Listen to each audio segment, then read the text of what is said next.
My name is Gage, and welcome back to BHS Buzz. This week, I am your main host, and I'm here with a first-time co-host, Houston Smith.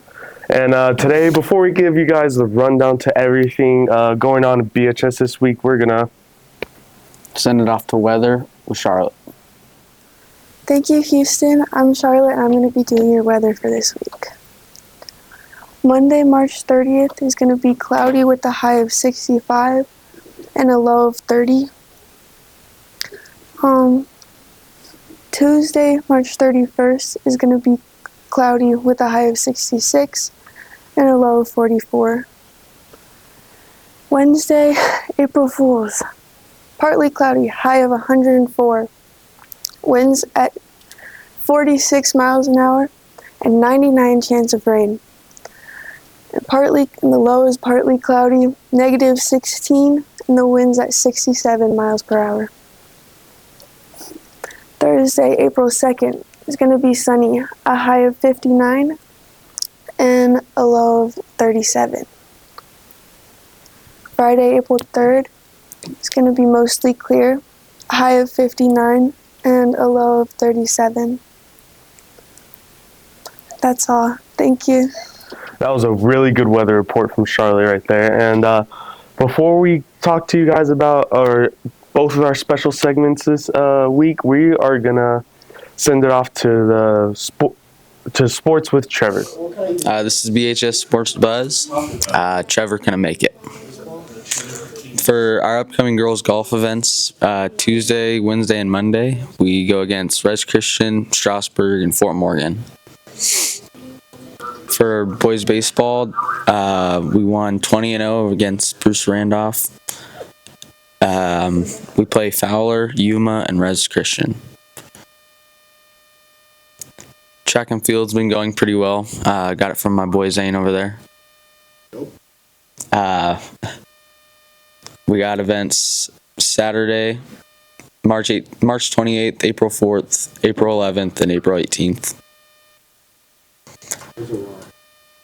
For girls tennis, we have Wednesday, March 25th, Thursday, March 26th, Monday, March 30th, and Tuesday, March 31st.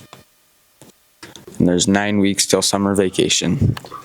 That was a good sports interview, Trevor. Now we're going to send it off to our informational segment with Gage and Mr. Mahler. Hey guys, it is me, Gage, and for this week's informational segment, we are going to be talking about how important it is to come to school. Coming to school is one of the things that can help you pass or anything. It's a good start to getting good grades and everything other in that area.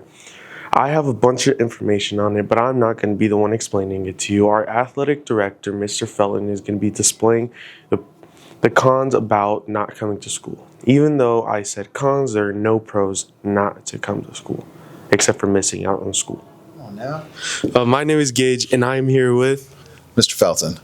All right, Mr. Felton. So for this week's informational segment, we thought it was important to talk about how important it is to be at school. So can you give us some more input on that? It's always very important to be at school because it's always a great day to be a Beetdigger, and you can't be a true Beetdigger and live by our motto, it means more, unless you're here in the building. Because you can't live the life of a true Beetdigger unless you're here in the building. So every classroom has great things that go on every single day. There's great things that happen in the hallways. There's great things that happen on our fields and our courts every single day. And unless you're here, you can't experience it. So you always want to be a part from the start and always be here to experience everything. Yes, I totally 100% agree with everything he had to say. And it's not about experience everything. It also has academic impact. So can you tell us more about the academic impact it has on you? So the biggest academic impact would be, so if you miss a class or if you're late to a class and then you miss another class and then you miss another class, it's just like you're falling into this hole and then you're trying to get out of that hole without a ladder. You know, it's an old analogy. People are like sick of that analogy, but it's the same thing. You're trying to get out of this hole and there's nobody there to help you. So you miss a class, you've got that work on top of the work that you get the next time that you're in class. And so now you're trying to get all the stuff that's piled up on top of you and you can't catch up. And so that's when people start to, lose track of things, or they start to just sit there and be like, I'm not going to do this today because I really need to focus on this because this is due now. And I'm not going to worry about this because this was due last week. And then you get to the next week and you're like, oh, shucks, I totally forgot about that. That was due 2 weeks ago. And then now the grades are all due and all these things aren't in the grade book. And now you're freaking out because you're like, you never turn that stuff in because it's always due weeks ago. And now your grade has suffered because of it, because you missed class. So that's the biggest thing. And so when it comes to athletics, especially in my role, that's what I find when I talk to student athletes that are ineligible each week.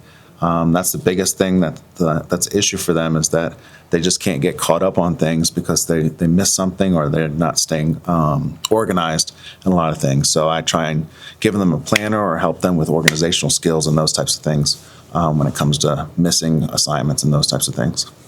Yeah, so all those are very valid reasons, and much more to be said about why or how important it is to come to school. All right, thank you, Mr. Felton. Thank you. My name is Gage, and I'm here with Zane Wood. All right, Zane. So can you help tell everybody at BHS how important it is to come to school? It's really important to come to school because, like, if you don't come to school, you're not learning, and learning is like the only reason why you're supposed to come to school. And like after high school, you get a job. You got to be on time, or else you're gonna get fired. And if you don't do that, then it's the least you could do. And you have community service if you don't show up to school on time. So how many absences do you have, Zane Wood? Right now. Yes. Like absent, like the whole day gone. Yeah. 17. Oh, that's not really good, but this at least you semester? shared wisdom. This semester, by the way. Well, anyways, thank you, Zane Wood, for interviewing us today. And all right, on to the next person. Hold up. No, hold up. Can I get my I would like to get my community service hours now, so I could get them over with. I don't know what I could do about that, but we'll see. Mr. Fallon. That was a pretty good informational segment, and I hope you guys now understand why it is so important for you guys to come to school. So now we are going to be going on our, the funny special segment. Today we're going to be asking people a very important question. Who's your GOAT? Hey guys, for this week's special segment, I think I should give some clarity on what the phrase GOAT means. The phrase GOAT is to describe greatest of all time. Like, for example, most common people who name GOATs for NFL quarterbacks will say Tom Brady, 7 Super Bowl rings. Most people will say LeBron James, actually, because he is the GOAT, no doubt. And for cartoons, I think people are going to say SpongeBob because I don't think many people watch cartoons anymore. Well, that's to describe the word GOAT, and make sure you stay through this entire video. My name is Gage, and our first interviewee is another interviewee on today. It's Zane Wood. All right, Zane. So, who do you think the GOAT of basketball is?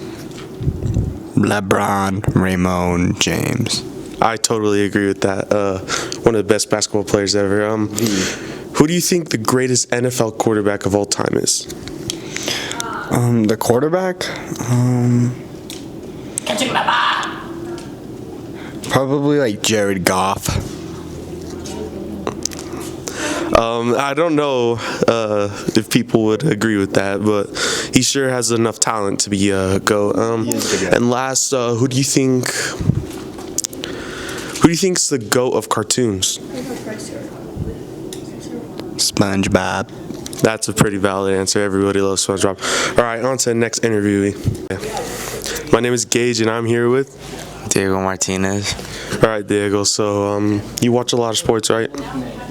Yeah, kind of. All right. So, who's the best basketball player of all time? Like all the time, or All time. Michael Jordan. I guess we could say that.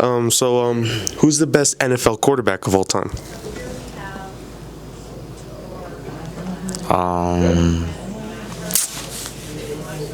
What's his name? The one from the Chiefs?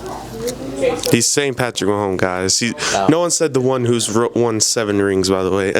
What's the best cartoon or the GOAT of all cartoons? SpongeBob.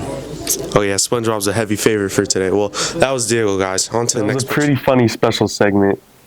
Thanks you guys for tuning into the BHS Buzz, and Hopefully we'll see you guys next week on the same channel.